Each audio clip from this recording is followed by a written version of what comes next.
In any city in any country, go to any mental institution or halfway house you can get into. When you reach the front desk, ask to visit someone who calls himself the holder of Cowardice. As the last syllable leaves your lips, the worker will immediately and roughly grab the collar of your shirt. Let him. Do not resist.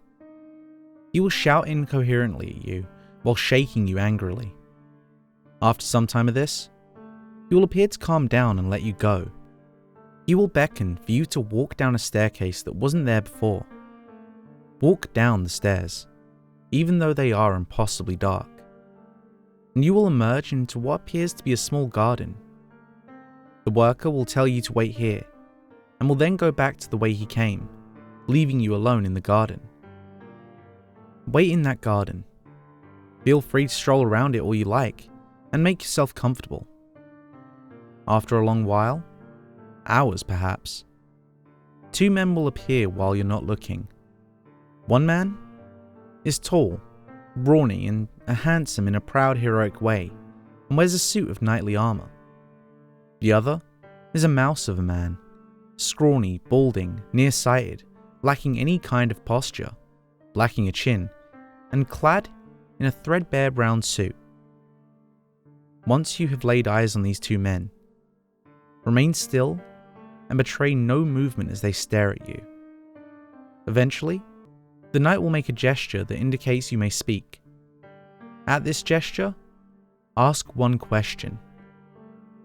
If we stop now, what is the price? Once the question is asked, the scrawny man will suddenly tackle the knight with immense strength and proceed to rip him apart with savage ease, using just his bare hands.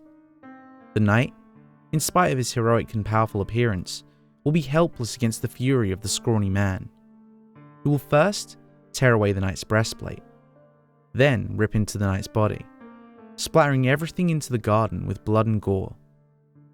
When this happens, stand still and watch the entire meaningless slaughter, no matter how horrible the knight's cries of pain and pleas for mercy. Once the knight has been thoroughly rent asunder, he was a large man, so this will take a long time. Everything, the garden, the scrawny man, and you will be soaked red with the knight's blood. Then, a young, beautiful girl, no older than 7 years old, will appear. She is the knight's daughter. The blood-drenched scrawny man will gesture to her. He wants you to kill her in the exact same manner he killed the knight. Do it.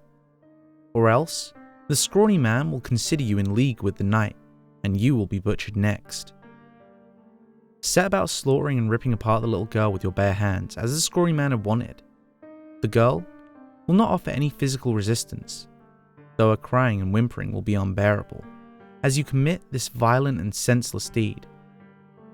The scrawny man will crouch down next to you and whisper into your ear, telling of every instance in human history where courage resulted in pain and death, and where cowardice only made matters worse.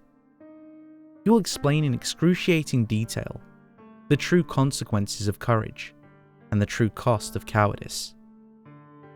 Once the little girl has been reduced to a lifeless red pulp by your own bare hands, the scrawny man will be seen to smile. He'll pick up the dead knight's blood-splattered breastplate and hand it to you. Then, with a warm, friendly countenance, gesture you to leave. Go through the door which you came and make your way back to the institution. Once you've made it back, I suggest you find a way to clean yourself, your clothes and the breastplate, as all are still coated thickly with the knight's blood. The breastplate is object 119 of 538. Now that you know the price of cowardice, the only choice you have is to soldier on. Just be thankful this holder considers you an ally. Thanks for sticking around to the end, and if you enjoyed today's story, make sure to leave a like, and if you want more like it, make sure to subscribe and ring the bell so you never miss a story. If you need more now, why not check out my Creepypasta playlist? I'll leave that on this card, and I'll catch you in the next story.